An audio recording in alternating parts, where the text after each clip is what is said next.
Hello and welcome to another video. So today we're taking a look at a mid-range Shadow variant from JCG. It's fairly interesting. I mean, double Shadow Reaper was quite the thing that really tipped me off that this deck was an interesting one to look at. I have added a couple of Bad to this deck over one extra Ektar and one extra Shadow Reaper. I feel that Bad is just a really good card and quite solid, especially when you can follow this up on 6 and then follow up on 7 with the Demon Lord. I think it curves out really nicely and quite effectively, considering you don't have another great 6-drop other than the Skeleton Prince. So having a buff one really helps with that early board flood that you can put out, especially with things like Catacomb. You can really make sure your board is stable and then drop an extra buff on top of it. So we'll get right into some games and check it out. First up, we have a Dragon matchup. Dragon is always been a pretty easy matchup for Mid-Shadow normally, although these days it's pretty close between Mid-Shadow and Dragon when it comes down to the actual cards and values, so it is really interesting to see that. We start off with a pretty average hand, going with the Peacock and the Prince Catacomb. Not really too much there. I mean, we would like a decent think card to play on 3, especially when you have got Catacomb. You really want to be able to play as much as you can before dropping it. At least we do have a second Peacock to go down. Going to work out quite nicely for draw power, maybe not so much for much else. And Lurching Corpse really does fill us out nicely, meaning I don't have to play both the Peacocks. Instead I can just play a Lurching Corpse and take the Catacomb pretty smoothly. Although they do decide to throw down Dragon Sword, which is a little bit of a pain, especially since they can't actually ramp next turn, which overall is fairly good for me. So we see the Draconic Fervor going for more ramp. And our turn is pretty much throw 2 drops to the board. I mean, there isn't much else to do. We don't really want to play the Catacomb yet. We don't have anything else to really follow it up either. And Necro Assassin is, I would say, great. I mean, it's going to be good against Dragon, especially removing big threats. Canyon of Dragons, one of the most pain in the ass cards to have to deal with when you're playing Mid-Shadow. The 5/5 bodies really make it difficult to push through them, but fortunately for us we've got a fairly good hand, which means we can throw all damage to their face, follow up immediately next turn with a Necro Assassin and Zombie Party for great removal, and use Lurching Corpse as extra removal, so we should have more than enough cards here to deal with whatever they throw to the board.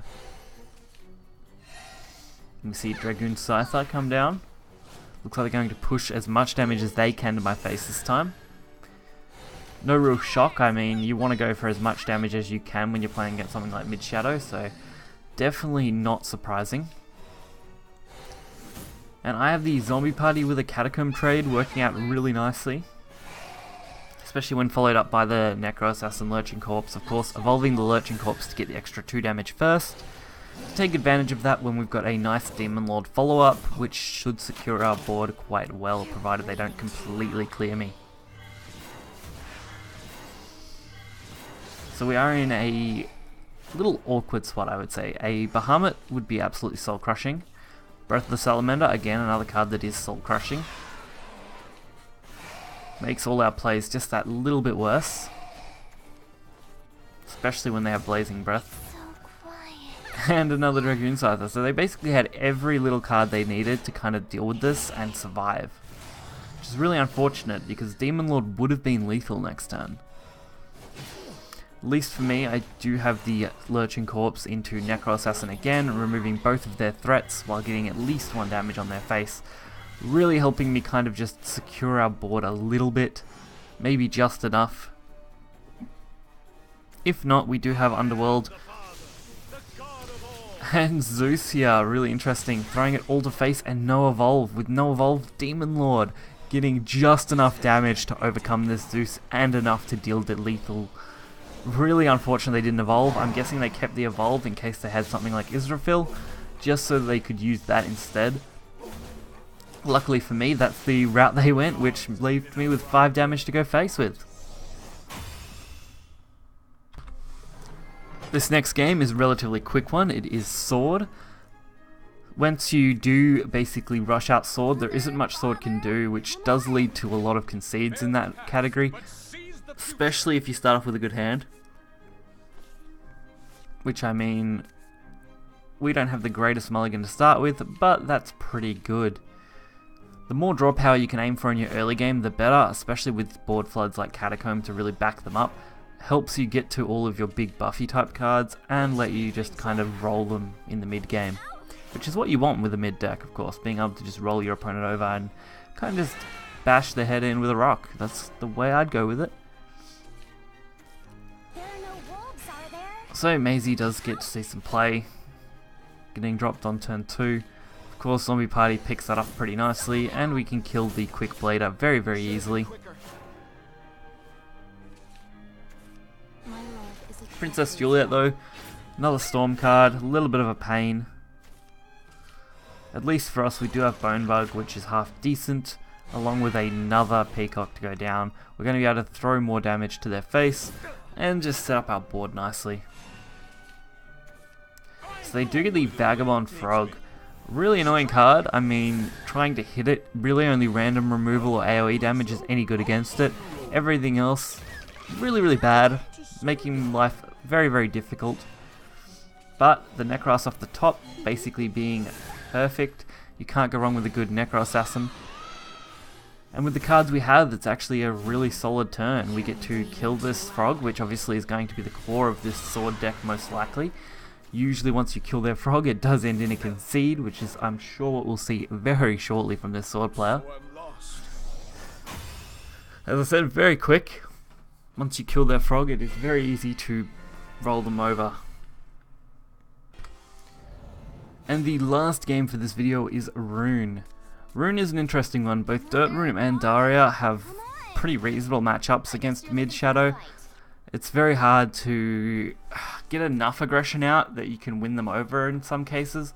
It's really dependent on their draws and your draws.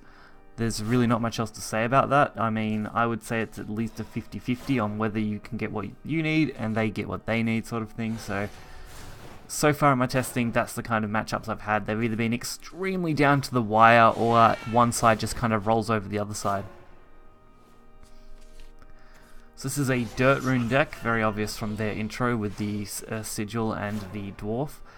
We do start off with our nice little Peacock, going into probably a Skull Ring here, just to summon more things to the board and really set up that turn 3, turn 4 Skull Ring sort of turn that you want. I mean, turn 4 is going to look really nice. We do have another Peacock, we have a Soul Squasher, Bone Bug's great for a little bit of healing, and Shadow Reaper's even better. Of course, I do decide to go with the Peacock and the Belinus, mainly to flood the board more and allow for more 2-drop options. And we just remove the Dwarf so they can't get anything off it. So we do see Shining Bellringer. It does seem to be making an appearance in a few decks. I think it's because it is a solid draw power card, along with the fact that its health is really, really solid and blocks out a lot of potential threats. We, on the other hand, only have so many options we can go with this turn. I do decide to throw Catacomb down, since we did draw that off the top. Do take a fairly big risk evolving this Peacock. I basically need optimal Belinus trade, which, lucky for me, does happen. Getting that trade was really important. Although it wouldn't have been soul crushing if it hadn't, it was just really helpful to be able to clear that off the board now and not have to wait for it later. Wild Golem is an interesting one you don't see. This is a very interesting Dirt Rune deck. It's definitely not your stock standard Dirt Rune deck. It's definitely more of a control variant. So I'd be very interested to see what kind of deck list that actually is. So they do get the clear, which is a little bit of a pain considering we did have a really nice turn 6 setup. Now we've got to kind of backtrack and go for some different kind of plays. So I decide to just kind of go for the flood, clear it out. We've got some draw power thanks to the Peacock's effect earlier on board. So all we need is for something to stick and for Demon Lord to actually be half decent.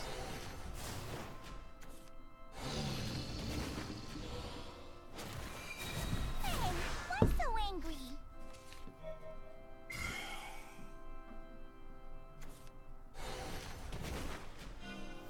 This ends here. So Halo Golem, not that impressive. I mean, it's a pain in the ass to have to deal with, but it's not the worst thing in the world. We do draw pretty well. I mean, we do both still have the Demon Lords in our hand, which is going to work nicely. We also have the Aishas, which we can try and set up for lethal.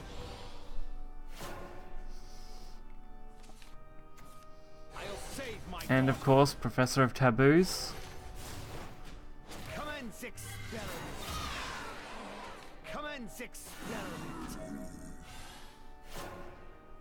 So Shadow Reaper, pretty good actually. I was surprised by how it would work. This is one of the few games where I actually did get a decent buff. There was a couple more games that I ended up losing that it did have a really nice buff on the Shadow Reaper. I just couldn't get quite enough to go for lethal. They were very, very close games. But so far I'm only showing you the winning ones, or some of the winning ones. Silverblade Golem comes down pretty obnoxiously. I mean, it's a pain in the ass when you do have to deal with it. At least to our advantage, we do have the Demon Lords to clear it, along with getting us some really nice face damage. I mean, just off the board we have 10 damage alone, which works out really, really well. Unbelievable!